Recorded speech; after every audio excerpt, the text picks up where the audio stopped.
नमस्कार, स्वागत है आपका। मैं हूं मनीषा गुप्ता और आज बात करेंगे यहां पर सोने की, जहां पर ऑल टाइम हाईज एवरी आधे घंटे में हम यहां पर आज तो बनता हुआ देख रहे हैं।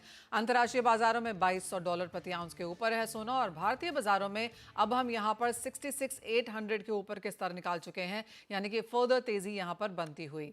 साथ ही बात करेंगे कच्चे तेल की और यहाँ पर भी चाहे पॉजिटिव है या कुछ नेगेटिव इंडिकेटर्स हैं, उसके बावजूद भी कच्चा तेल यहाँ पर 80 के ऊपर लगातार बरकरार है। 87 के ऊपर के स्तर आपकी स्क्रीन पे फिलहाल भी। साथ ही बात करेंगे जीरे की, जहाँ पर 2600,000 का स्तर अब होने की यहाँ पर बातें की जा रही हैं। इन सब पर चर्चा करने के लिए हमारे साथ हैं ऑगमन गोल्ड फॉर ऑल की head of research Rinisha Chanani, Chaula's heritage jewellery की फाउंडर चौला पटेल, केडिया कमोडिटीज के अजय केडिया। सोने से ही शुरुआत यहाँ पर पहले कर लेते हैं और अच्छी खासी बढ़त के साथ यहाँ पर कारोबार।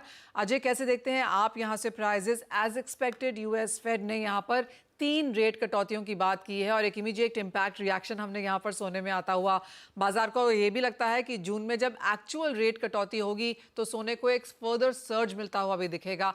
करंटली जिस तरह के चार्ट सोने में बनते हुए नजर आए हैं, टू मच टू सून ऑफराइज जैसे सोने में देखने को मिला है, कैसे देखते हैं आप? Very good morning major. Definitely अगर हम देखें तो लास्ट 15 डेज में ये हिस्टोरिकल जंप है, क्योंकि जनरली हम देखते हैं कि इतने बड़े स्पाइक के बाद हमेशा करेक्शन देता है।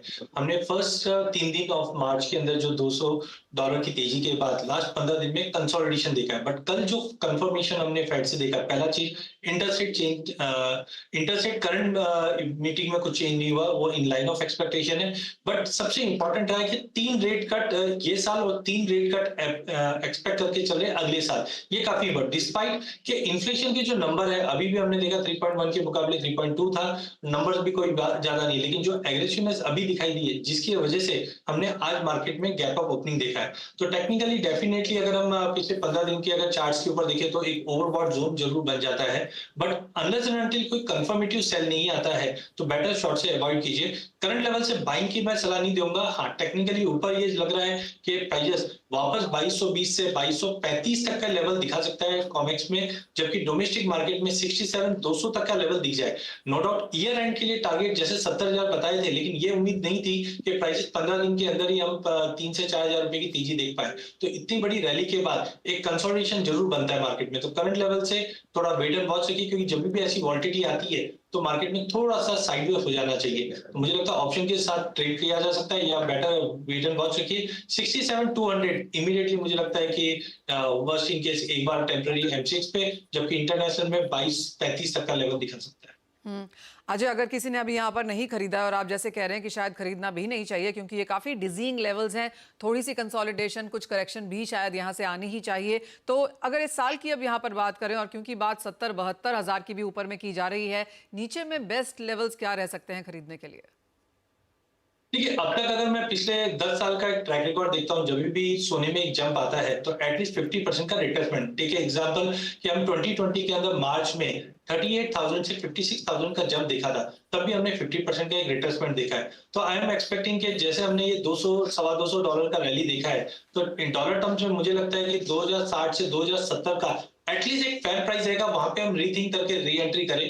डोमेस्टिक मार्केट में रुपया काफी इंपॉर्टेंट रहेगा, उस सब को कैलकुलेट करते हुए मुझे लगता है 63,000 62,500 से 63,000 कंजर्वेटिवली एक लेवल रहेगा जहां पे हमको रिव्यू करके फ्रेश एंट्री करके चलना चाहिए। लेकिन एक्सचेंज पे जैसे ऑप्शंस भी अवेलेबल है, तो मैं सलाह दूंगा जिनको अगर बाय करना ही है तो ऑप्शन के जरिए आप 62 या 63 लेट से 63 का पुट बेच के चलिए। तो इनकेस अगर 63 आया तो आपको डिलीवरी या आप पोजीशन ले सकते हैं। अगर नहीं आता मार्केट यहाँ से रेंज बाउंड भी रह जाता है या 65 के आसपास भी खड़ा रह जाता है, तो आपको प्रीमियम एटलीस्ट मिल जाएगा। तो आई थिंक ऑप्शन के जरिए 63 का पुट बेचना चाहिए। अदरवाइज जो कैश में लेना चाहते हैं उनको एटलीस्ट 63,000 तक का वेट करना चाहिए।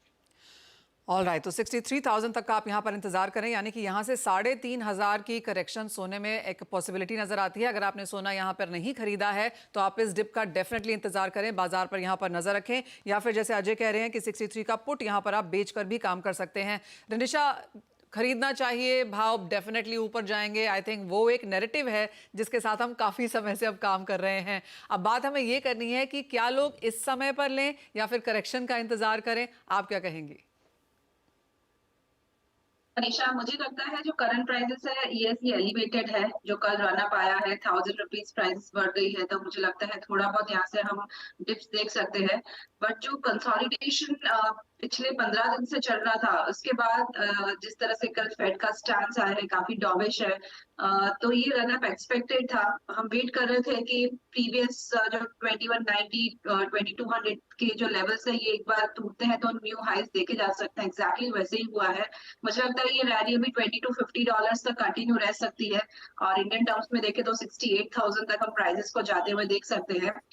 जो रिटेल इन्वेस्टर्स हैं, जिसे स्मॉल टर्म ट्रेडर्स हैं, उन्हें मैं कहूंगी थोड़ा डिप्स पे आप बाय कीजिए। 66,000 के आसपास प्राइसेस मिलती है। यहाँ से 500-600 रुपए तो स्मॉल टर्म इन्वेस्टर्स है वो बाय कर सकते हैं। मीडियम टर्म इन्वेस्टर्स को भी थोड़ा वेट करना चाहिए।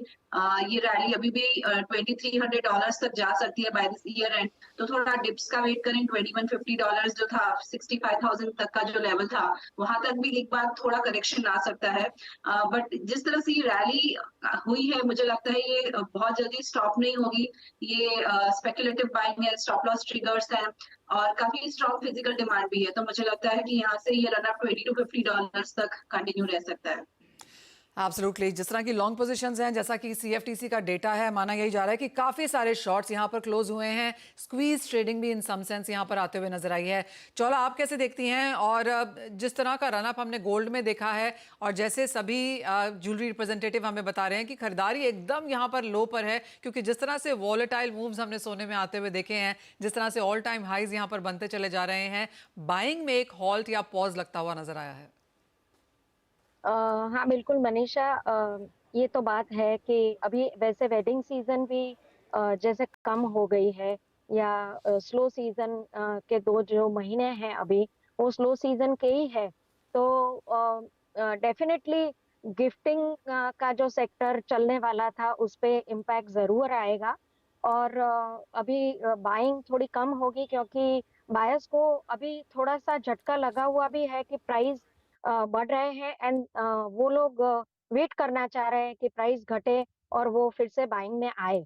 तो ये आई थिंक बाइंग थोड़ी इम्पैक्ट इसको आएगा और कम बाइंग होगी 2 महीने तक, 3 महीने तक। आई थिंक अभी वेडिंग सीजन वैसे है भी नहीं, तो देखते हैं कैसे ये रैली चलती है।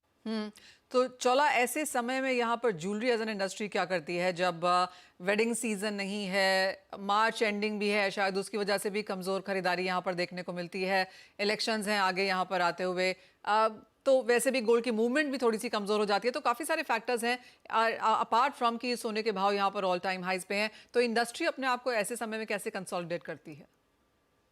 देखिए, ऐसे समय पे ज्वेलर सस्टेन करने के लिए बहुत सारी स्कीम्स यानी डिस्काउंट्स दे रहे हैं, और सस्टेन मार्केट में करने के लिए आप समझिए कि स्मॉल चीजें, बहुत जो छोटी छोटी चीजें, उनको बेचने के लिए, गिफ्टिंग आर्टिकल्स बेचने के लिए जो एफर्ट है वो ज्यादा करेंगे। क्योंकि अभी ये गोल्ड प्राइस पे और वेडिंग सीजन नहीं होने की वजह से अभी बड़ी चीजों की बाइंग अभी नहीं होने वाली है। तो बहुत सारी स्कीम्स वगैरह ला के ये सीजन को निकालने के लिए, सस्टेन करने के लिए I think jewellers will plan. And यही ट्रेंड अभी तो बाजार में चल रहा है। खरीदारी भी काफी कम हो गई है। तो yes, I think will get through, I think still. जी हाँ, ऑफ कोर्स 2-3 महीने जिस तरह से आपने कहा थोड़े से दिक्कत वाले रह सकते हैं खरीदारी के लिहाज से, लेकिन ऑफर्स, स्कीम्स, और अगर आप सोना खरीदना चाहते हो तो ये परहैप्स एक सही मौका है वो करने का। अजय, आप ऊपर के लेवल्स अब यहाँ पर कैसे देखते हैं? जैसे आपने कहा कि 62,500 का डिप का अब इंतजार करना चाहिए, 63,000 के आसपास बाइंग आनी चाहिए, लेकिन हायर लेवल्स अब इस साल के लिए क्या बन सकते हैं? जैसे मैंने पहले एक रिपोर्ट भी जनवरी में रिलीज की थी कि 2024 में $2,400, तो आई एम डैम श्योर कि $2,400 ठीक है, थोड़ा एक्सटेंडेड हो जाता है, बट आई थिंक कंजर्वेटिवली देखें तो 2280 2300 दिखा सकता है। डोमेस्टिक मार्केट पे मुझे लगता है 70,000 का आराम से लेवल दिखेगा। But to be very frank, first half में मुझे नहीं लगता कि अभी जो इतना बड़ा रैली अप हुआ है उसके बाद एक कंसोलिडेशन बहुत जरूरी है, जो मैं टारगेट्स बता रहा हूँ उसको अचीव करने के लिए। बिकॉज अगर कंसोलिडेशन नहीं होगा तो जो स्टीम बना है वो पूरा स्टीम आउट हो जाएगा। तो हायर साइड पे अभी भी मुझे लगता है 70,000 का लेवल बैर मिनिमम आप डोमेस्टिक मार्केट पे देख सकते हो। बट बिफोर दैट एटलीस्ट $100-125 का करेक्शन या डोमेस्टिक मार्केट पे 2 से 2,500 पॉइंट का एक पुल बैक जरूरी है उस लेवल को अचीव करने के लिए, बट ओवरऑल 70,000 का लेवल हम देख पाएंगे।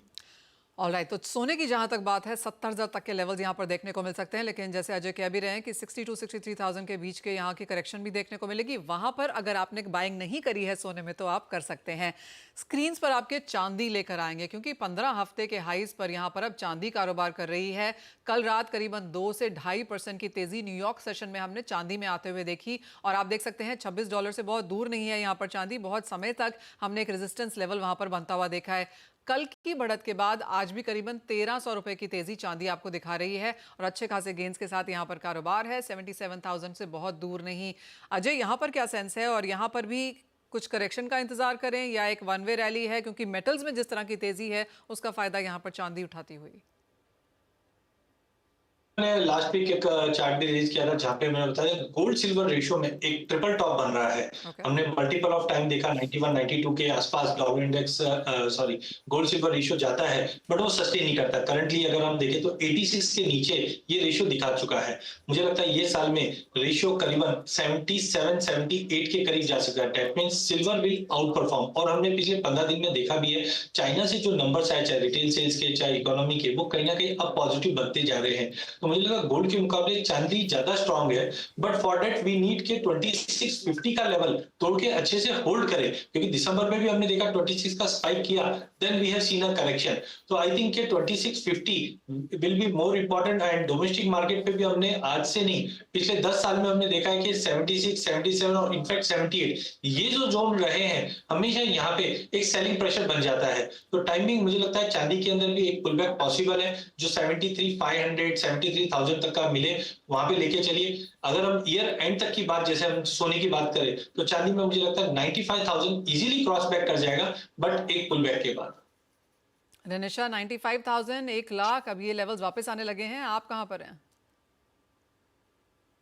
जी मनीषा, मुझे भी लग रहा है कि जिस तरह से चांदी ने अंडर परफॉर्म किया है पिछले कई महीनों से गोल्ड के कंपैरिजन में, फाइनली एक रन अप स्टार्ट हुआ है। $26 एक इंपॉर्टेंट रेजिस्टेंस लेवल है। अगर इसके ऊपर प्राइसेस सस्टेन करती है देन $27 एंड देन $30 मैं एक्सपेक्ट कर रही हूँ। सो इंडियन टर्म्स में मुझे लग रहा है कि प्राइसेस 90,000 तक जा सकती है। ये मेरा ईयर एंड तक का टारगेट है। एंड जिस तरह से कॉपर में फाइनली हमने एक ब्रेकआउट आते हुए देखा है, तो कहीं ना कहीं सिल्वर जो है कॉपर को ज्यादा ट्रैक कर रही है रादर देन गोल्ड पिछले कई महीनों से। तो मुझे लग रहा है ज्यादा हम इंडस्ट्रियल मेटल्स का हमें देखना चाहिए कि किस डायरेक्शन में है, एंड गोल्ड को कम फॉलो हो रहा है। बट ये जिस तरह से गोल्ड ने रिकॉर्ड हाईज बनाया है, गोल्ड सिल्वर रेशियो जिस तरह से अजय जी ने बताया कि रिवर्सल आया है, मुझे भी लगता है कि चांदी इस बार आउट परफॉर्म कर सकती है। $30 ऑन कॉमिक्स एंड एमसीएक्स में मुझे 90,000 तक प्राइसेस जाते हुए दिख रही है। राइट, तो ये बहुत बड़ा बुलिश पैनल हमारे ऑन एयर राइट नाउ, जहां पर सबको लग रहा है कि सोने चांदी में यहां पर तेजी देखने को मिल सकती है। बहुत ज्यादा बढ़त आ चुकी है, करेक्शन का यहां पर जरूर इंतजार करें और फिर यहां से तेजी आती हुई नजर आएगी। आपके सामने लेकर आएंगे कि ग्लोबल सेंट्रल बैंक्स और ब्रोकरेजेस इस वक्त क्या कह रहे हैं। वहां पर भी यही माना जा रहा है, चाहे वो सिटी है, बैंक ऑफ अमेरिका है, यूबीएस है, उन सबका मानना है कि यहां से तेजी देखने को मिल सकती है। तो सिटी, एएनजी और सैक्सो बैंक के जो व्यूज हैं वो आपकी स्क्रीन पर हैं, जिन्हें लगता है कि $2300 प्रति आउंस का लेवल इस साल में सोना छू सकता है। आपको याद दिला दें कि 2200 तो ऑलरेडी हम यहां पर बनता हुआ देख ही रहे हैं और 2300 की एक्सपेक्टेशन वहां है। और यूबीएस एंड एक्सिम ऑस्ट्रेलिया को भी लगता है कि 2200 के ऊपर के स्तर यहां पर बनेंगे। जो सबसे बुलिश रिपोर्ट है वो जेपी मॉर्गन की है, जिन्होंने कहा है कि अगर 2200 और 2300 वाले लेवल्स निकलते हैं तो ये साल खत्म होने से पहले 2500 तक की एक स्पाइक भी यहां पर रूल्ड आउट नहीं है। तो क्लियरली चाहे भारतीय एनालिस्ट हैं, ग्लोबल एक्सपर्ट्स हैं, बैंक्स एंड ब्रोकरेजेस हैं, सबका मानना है कि सोना इस साल का यहां पर फ्लेवर रह सकता है और तेजी के साथ यहां पर कारोबार बरकरार है। चलिए, इसी के साथ एक ब्रेक का भी समय है। बहुत शुक्रिया रनिशा, चौला, आप दोनों का साथ जुड़ने के लिए।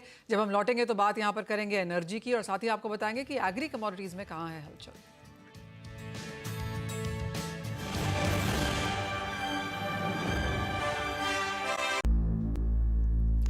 ऑलराइट, सोना ऑल टाइम हाइज पे है, चांदी 15 हफ्ते के हाइज पे है, लेकिन मेटल्स पे अगर ध्यान दिया जाए तो इवन आफ्टर मुनाफा वसूली ये हफ्ता ऑन द पॉजिटिव साइड रहा। अजय, कैसे देखते हैं आप कॉपर को, जो लगातार यहाँ पर बढ़त बनाए हुए है? आज भी हम देख सकते हैं 1% से ज़्यादा की तेज़ी है। ऑफकोर्स यूएस फेड की जो स्टेटमेंट्स हैं कल, उसका सीधा असर या फ़ायदा होते हुए हमने मेटल्स को भी देखा है। बिल्कुल, पूरे बेस मेटल पैक के अंदर देखें तो वैसे वैसे तो पिछला हफ्ता थोड़ा सा पॉजिटिव रहा है, हमने हाई से वापस प्राइसेस में एक प्रॉफिट बुकिंग देखी थी, बट पिछले एक महीने में लगभग हमने 0.5% की तेजी कॉपर में आती हुई देखी। एलएमई पे भी हम देख रहे हैं कि प्राइसेस 9000 का जो माइटी लेवल है वो टच कर चुका है। टाइमिंग मुझे लगता है जो एफर्ट्स चाइना गवर्नमेंट से आ रहा है और डॉलर इंडेक्स में जो गिरावट है ये कॉपर को और सपोर्ट करता है। एक चीज और है, सिल्वर कॉपर रेशियो देखें तो ये अभी भी दिखाता है कि कॉपर चांदी के मुकाबले अंडर परफॉर्मिंग है। तो इन सबको देखते हुए मुझे लगता है कॉपर में एक रैली वापस स्टार्ट होती हुई दिखाई देगी, जो अभी पुल बैक आया था। तो अनलेस अंटिल 755 का लेवल रीच नहीं होता है, मुझे लगता है 772 तक का इमीडिएट टारगेट हम कॉपर में देख पाएंगे। ऐसा ही कुछ हाल बाकी मेटल में भी रहेगा, जहां पे जिंक के अंदर हमने करेक्शन देखा है क्योंकि अभी भी सरप्लस है जो लास्ट रिपोर्ट के अनुसार, बट फिर भी प्राइसेस 217 225 के दायरे में रहेगा। एल्यूमिनियम भी 204 से 206 के बीच में रहेगा, बट इन सब के बीच में कॉपर मुझे लगता है आउट परफॉर्मिंग अच्छा दिखाई दे रहा है। Okay, absolutely. कॉपर में यहाँ पर अच्छी खासी बढ़त देखने को मिली भी है और जैसे आपने कहा कि मल्टी मंथ हाइज पे है और चाइना में तो हमने कॉपर को रिकॉर्ड हाइज भी यहाँ पर बनता हुआ देखा है, तो यहाँ से भी खरीदारी की एक्सपेक्टेशन। एक और एरिया जहाँ पर कंसोलिडेशन और तेजी लगातार बरकरार है अजय, और वो है कच्चा तेल 87 पर स्थिर। हाँ बिल्कुल, अगर हम कच्चे तेल की बात करें तो जनवरी से लेकर मार्च के फर्स्ट वीक तक अगर हम ब्रेंट की बात करें तो 81 से 84 के दायरे में ट्रेड कर रहा था और WTI भी हम देख रहे थे 80 का लेवल ब्रीच नहीं कर रहा। जैसे ही हमने पिछले हफ्ते में ये ब्रीच आउट आते हुए देखा तो एज एक्सपेक्टेड 89 88 तक के टारगेट अभी भी दिख रहे हैं। मॉर्गन स्टैनली ने भी रिसेंटली अपने टारगेट्स रिवाइज करके Q3 के लिए 90 बताया। इसकी सपोर्टिंग पार्ट है कि हमने रशिया, इराक, सऊदी यहाँ से हमने एक्सपोर्ट में कमी आते हुए देखी। साथ में जो ड्रोन अटैक हुआ था रशियन रिफाइनरीज पे, उसकी वजह से सप्लाई गट बनने की उम्मीद है। तो टाइम बिंग मुझे लगता है एमसीएक्स पे जब तक प्राइसेस 6600 के नीचे 6600 के नीचे अच्छे से होल्ड नहीं करता है, 7200 तक के भी लेवल देखने मिल सकते हैं। तो आई थिंक जो ट्रेड पॉइंट ऑफ व्यू से देख रहे हैं 6750 6780 या करंट मार्केट से लेके चलिए 6600 का स्टॉप लॉस रखिए। एटलीस्ट कंजर्वेटिवली 7100 तक के टारगेट हम कच्चे तेल में देख पाएंगे। बात अब यहाँ पर एग्री कमोडिटीज की कर लेते हैं और जीरे से ही शुरुआत करते हैं। यहाँ पर जिस तरह की उठापटक है और जिस तरह के फंडामेंटल्स अब बाजार बनता हुआ दिख रहा है, यहाँ पर क्या प्राइस रेंज अब बनता हुआ देखेंगे अजय? ऑन चार्ट्स कैसा नजर आता है? देखिए चार्टिकली अगर हम देखते हैं तो जो अक्टूबर में हमने 65,000 के ऊपर का भाव देखा और अभी देख रहे हैं तो मंथली चार्ट, वीकली चार्ट पे ओवरसोल्ड जोन है। बट कहीं ना कहीं एग्री कमोडिटी फंडामेंटल ड्राइविंग ज्यादा रहती है, टेक्निकल हमें सपोर्ट देती है। तो मुझे लगता है चार्ट पे तो अभी एज ऑफ नाउ कोई मेजर क्लियर सिग्नल नहीं। हाँ, ओवरसोल्ड के चलते करंट लेवल से शॉर्ट की सलाह कभी नहीं रहेगी इसमें, ये वाले काउंटर के अंदर। हाँ, अराइवल प्रेशर धीरे धीरे वाइड अप होगा जिसकी वजह से अपसाइड भी कैप है। बट ओवरऑल मुझे लगता है कि 23,500 एक अच्छा खासा सपोर्ट निकल गया करंट लेवल से। 24,000 के करीब से अगर लेके चले तो टेम्पररी एक पुल बैक देखने मिल सकता है, जो 25,500 तक का लेवल एज ऑफ नाउ हमें जीरे में दिखाई देता है। साथ ही बात यहाँ पर हल्दी की करना चाहेंगे, जहाँ पर फंडामेंटल्स काफ़ी स्ट्रांग बताए जाते हैं, लेकिन क्या वो सब प्राइस्ड इन है? क्योंकि एक इनिशियल तेजी के बाद अब यहाँ पर मुनाफा वसूली आज के भी दिन जारी। देखिए प्राइस इन है डेफिनेटली, इसलिए 20,000 से हमने वापस 17 का पुल बैक देखा। लेकिन जो अभी भी क्रॉप साइज को लेकर और बाकी चीजें देख रहे हैं कि ईयर एंड हम लोग कैसे निकालेंगे, क्योंकि अब तक ऐसा सिनेरियो नहीं था। बट हो सकता है इस बार हम शॉर्टेज में चले जाए, जिसके चलते मुझे लगता है काउंटर बहुत ही बेहतरीन रहेगा अगले 2-3 महीने तक। हाँ, हायर लेवल पे हम देख रहे हैं थोड़ा थोड़ा अराइवल प्रेशर भी आ जाता है, थोड़े से जो बायर है वो कॉशियस हो जाते हैं। तो आई थिंक 17,000 एक फेयर प्राइस रहेगा, 17,000 के करीब लेके चलिए। 16,400 का स्टॉप लॉस रखिए, 18.5 तक के टारगेट मिल जाएंगे। बट कुल मिला के ये साल हल्दी काफी बेहतरीन रिटर्न देते हुए दिखाई देगी। जी हाँ, हल्दी के फंडामेंटल्स काफ़ी स्ट्रांग हैं, कोई रीज़न नहीं है इसके बेच के चला जाए। ऑफ कोर्स जितनी तरह की तेज़ी हमने आते हुए देखी थी, कुछ मुनाफा वसूली है, आवकें बाजार में है और डिप्स पे खरीदारी करने की यहाँ पर राय भी बनती हुई और बाइंग की स्ट्रैटेजी यहाँ से अजय की तरफ से भी आती हुई 18,500 के स्तर के लिए यहाँ पर बाइंग की रिकमेंडेशंस। अजय बहुत शुक्रिया एज ऑलवेज साथ जुड़ने के लिए और वो तमाम कमोडिटीज़ में हमारी जो स्ट्रैटेजीज़ हैं वो शेयर भी करने के लिए दर्शकों के साथ। साथ ही आपको बता दें जैसे कि आप अपनी स्क्रीन पर देख सकते हैं कि बादशाहत जो है TRPs को लेके या मार्केट शेयर को लेके आवाज़ की, वो यहाँ पर बरकरार है। मार्केट आवर्स में आवाज़ का मार्केट शेयर 61.3% रहा है। आवाज़ को नंबर 1 बनाने के लिए हम सभी दर्शकों का तहे दिल से यहाँ पर स्वागत करते हैं। CNBC आवाज़ के अगर आप TRPs देखें तो मार्केट ओपनिंग, मार्केट क्लोजिंग के समय यहाँ पर हाईएस्ट TRPs रही हैं। आपको ये भी बता दें कि जो आपका कमोडिटी शो जो आप फिलहाल देख रहे हैं, इसकी भी TRPs on the higher side हैं और मार्केट शेयर के दौरान तो 61.3% हमारे साथ यहाँ पर बरकरार हैं ही। तो सभी का शुक्रिया, आप सबके भरोसे के लिए, आप सभी हमारे साथ जुड़े रहते हैं, इसके लिए तहे दिल से धन्यवाद।